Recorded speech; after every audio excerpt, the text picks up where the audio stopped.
บายดีครับสมกุ้งกุ้ง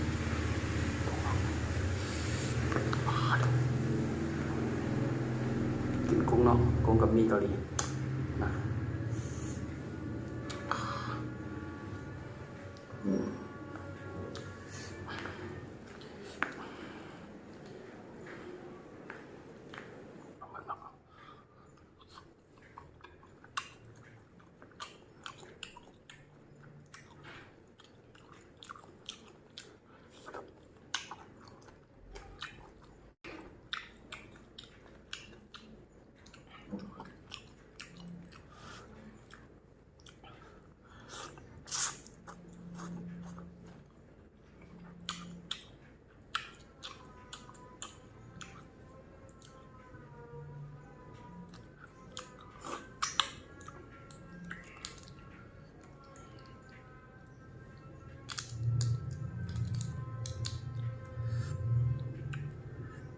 มัน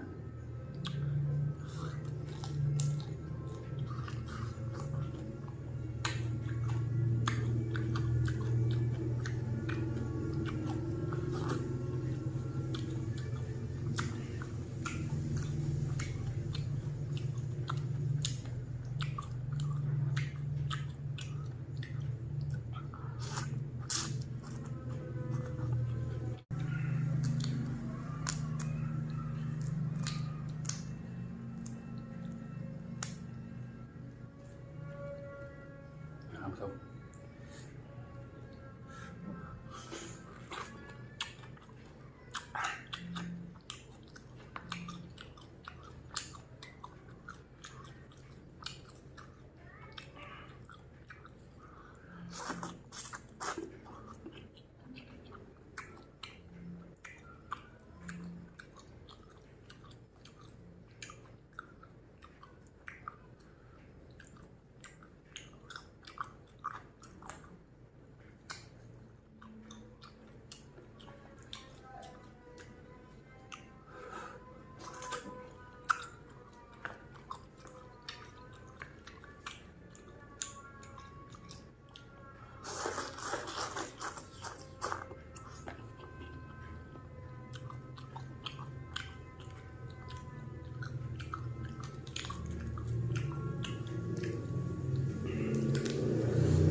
กุ้งเนาะ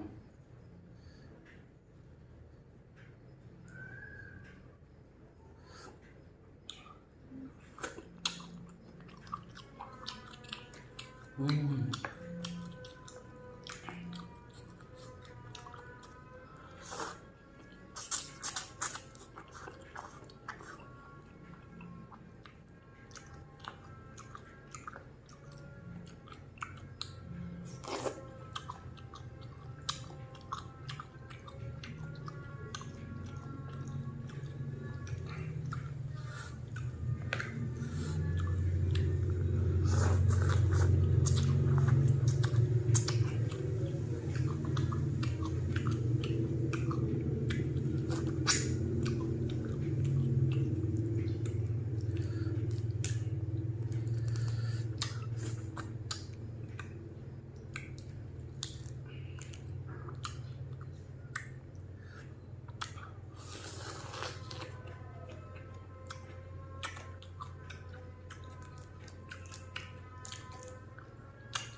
มันกุ้งท่านผู้ชม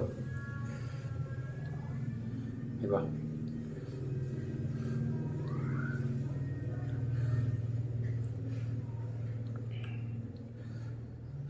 มันกุ้งสดๆเลย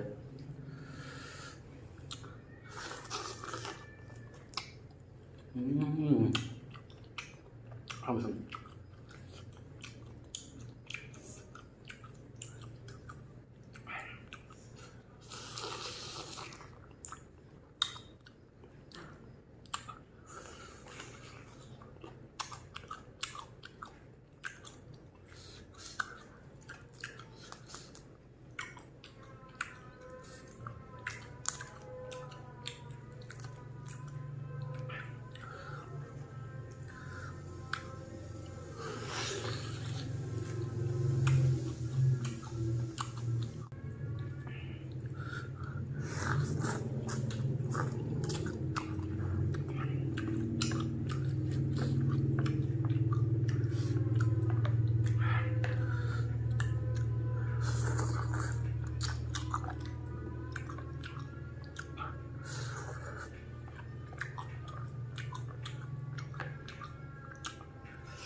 ท่านผู้ชม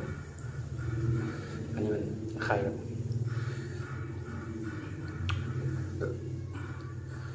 ยังไงเลย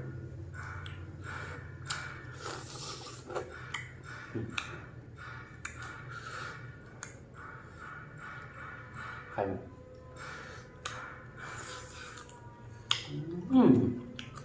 จับไปเลย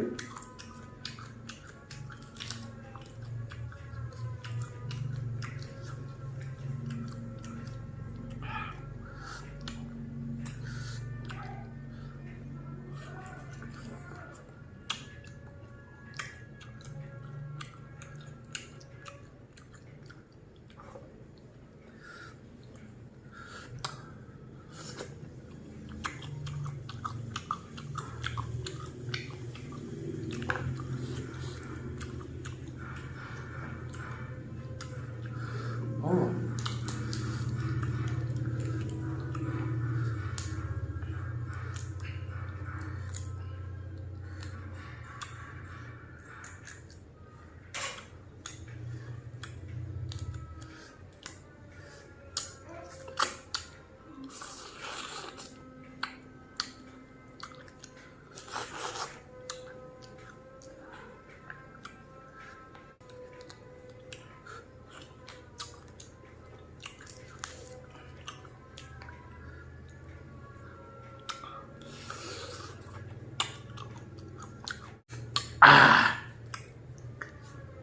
ขอบใจนะครับสำหรับ